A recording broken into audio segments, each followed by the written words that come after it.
En Serbie, les manifestations qui durent déjà depuis plusieurs mois sont devenues plus radicales dans la nuit du 30 juin.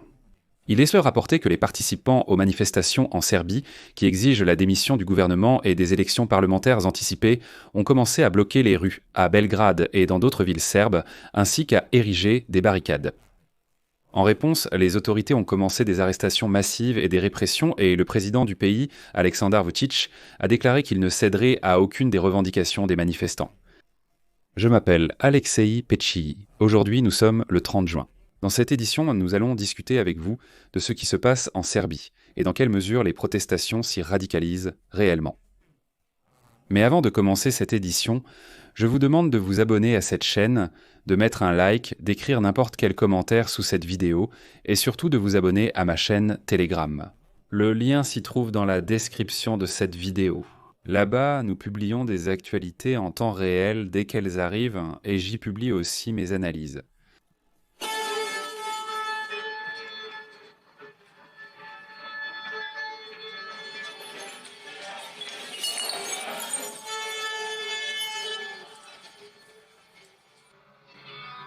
Les sous-titres ont été réalisés par Stoité.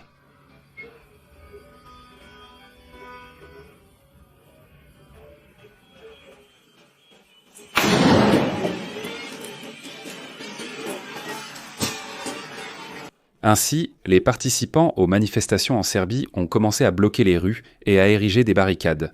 En particulier, à Belgrade, ils ont bloqué 24 rues, y compris la rue Požešku menant au centre de la capitale serbe. De plus, le blocage des routes a touché plusieurs autres villes et axes routiers clés qui sont maintenant paralysés. Les organisateurs de la manifestation ont déclaré ce qui suit, je cite « Après le non-respect de l'ultimatum et les arrestations massives de citoyens et d'étudiants, hier et aujourd'hui, les assemblées de citoyens dans toute la Serbie ont décidé de bloquer les carrefours, les routes et les rues dans leur municipalité jusqu'à ce que les revendications soient satisfaites. » Et voilà. Le vice-premier ministre et ministre de l'Intérieur de Serbie, Ivica Dačić, a déclaré dans ce contexte que la police suivrait de près la situation à Belgrade. Et il a appelé les citoyens à ne pas créer de situations pouvant entraîner des affrontements avec la police. Une nouvelle vague de manifestations de grande ampleur a éclaté en Serbie samedi 28 juin, jour où le pays célèbre la fête de Vidovdan. C'est la principale fête nationaliste serbe. J'expliquerai un peu plus tard pourquoi j'ai appelé cela une nouvelle vague de protestations. Selon le ministère de l'Intérieur, 36 000 manifestants venus de tout le pays se sont rassemblés dans la capitale, Belgrade. Cependant, selon les calculs de l'organisation indépendante Archives des rassemblements publics, 140 000 personnes ont participé à l'action. Eh bien, si l'on prend la moyenne entre 36 et 140, il y avait certainement jusqu'à 100 000 personnes. Le soir, la situation a commencé à s'aggraver, des affrontements avec la police ont éclaté. Il a été rapporté que les manifestants ont attaqué la police avec des bâtons et des pierres. En réponse, les forces de l'ordre ont utilisé des gaz lacrymogènes, des sprays au poivre et des grenades assourdissantes pour disperser les manifestants. Après cela, le ministère de l'Intérieur de Serbie a annoncé l'arrestation de dizaines de personnes.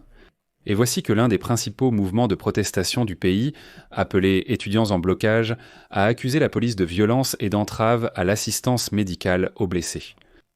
Selon les médias locaux, depuis samedi, de grandes manifestations ont lieu à Belgrade, dont les participants exigent la démission du gouvernement et des élections parlementaires anticipées. La place Slavija, située au centre de la ville et à proximité de nombreux bâtiments gouvernementaux, était entièrement remplie. Et c'est là que les autorités du président Aleksandar Vučić ont décidé de montrer qu'il avait aussi des partisans. Parallèlement, dans le parc Pionnier, au centre-ville, se tenait une manifestation des partisans du président serbe Aleksandar Vučić, qui avait installé un campement il y a plusieurs mois déjà afin de former, un bouclier humain devant son quartier général. Je reformule. Cela rappelle fortement les événements en Ukraine en 2014 lors du Maïdan avec des manifestations absolument pacifiques. Et ensuite, les autorités de Yanukovych ont commencé à créer l'anti-Maïdan, des titouchkis qui essayaient, d'une manière ou d'une autre, de s'opposer au Maïdan. Et maintenant, en Serbie, les partisans de Vučić ont simplement aligné des rangées de tentes devant devant son quartier général et ont déclaré que ce sont simplement des partisans de Vučić qui protestent. En réalité, ils servent vraiment de bouclier humain pour protéger son quartier général.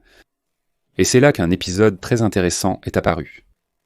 Comme l'écrivent les médias locaux, dans la nuit du 30 juin vers 22h heure locale, la manifestation pacifique s'est terminée et certains manifestants se sont dirigés vers le parc où se trouvent les partisans du président Vučić.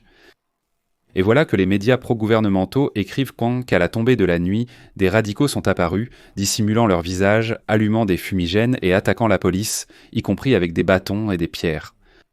En réponse, les forces de l'ordre ont eu recours à la force. Et tout cela s'est produit à partir de 22h, mais étrangement exactement une heure avant, à 21h pile.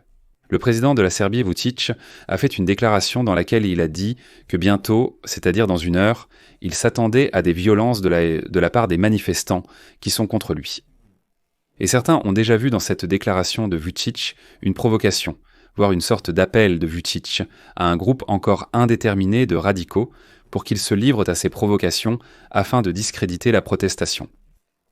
Et après ce qui s'est passé, l'un des principaux mouvements de protestation, les étudiants en blocus, ont accusé la police de violence et d'entrave à l'assistance médicale. Les militants ont également tenu le pouvoir pour responsable de l'escalade de la situation. Selon eux, tout cela est une provocation de Vučić. Je rappelle également que des manifestations de masse anti-gouvernementales d'étudiants et de l'opposition ont lieu en Serbie depuis la fin de l'année 2024. Elles ont commencé après la tragédie survenue dans la ville de Novi Sad, où l'effondrement d'un auvent en béton à l'entrée de la gare ferroviaire a causé la mort de 15 personnes, secondo ça, Zako a spécifié de 6 à 74 ans, Les manifestants considèrent le président Aleksandar Vučić et son parti au pouvoir depuis 2012 comme responsables de la corruption dans le pays. On dit que ce auvent à l'entrée de la gare de Novi Sad venait tout juste d'être réparé. Il y a eu une reconstruction à grande échelle de cette gare et une énorme somme d'argent a été dépensée. Et dès que la gare a été rouverte après les travaux, ce auvent s'est simplement effondré sur les gens et a tué 15 personnes. Les manifestants disent que bien sûr aucun travail de réparation n'a été fait là-bas, ils ont juste blanchi beaucoup d'argent. Mais Vučić a dit « Eh bien ça arrive ». Et depuis ce moment-là, des manifestations ont lieu en Serbie. Vučić avait déjà rejeté les demandes d'élections anticipées, soulignant qu'elles n'auraient pas lieu avant la fin de l'année 2026.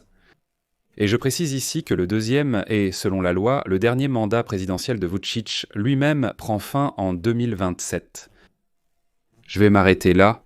Donnez votre avis et vos conclusions dans les commentaires sous cette vidéo, abonnez-vous à la chaîne, n'oubliez pas d'activer la cloche et de mettre un like. Si vous souhaitez soutenir le travail de cette chaîne, vous pouvez le faire financièrement via un don en utilisant les liens et les coordonnées dans la description de cette vidéo. Il y a différentes plateformes à votre disposition, à vous de choisir. Ou scannez le code QR, comme cela vous conviendra le mieux. C'est tout pour aujourd'hui, prenez soin de vous.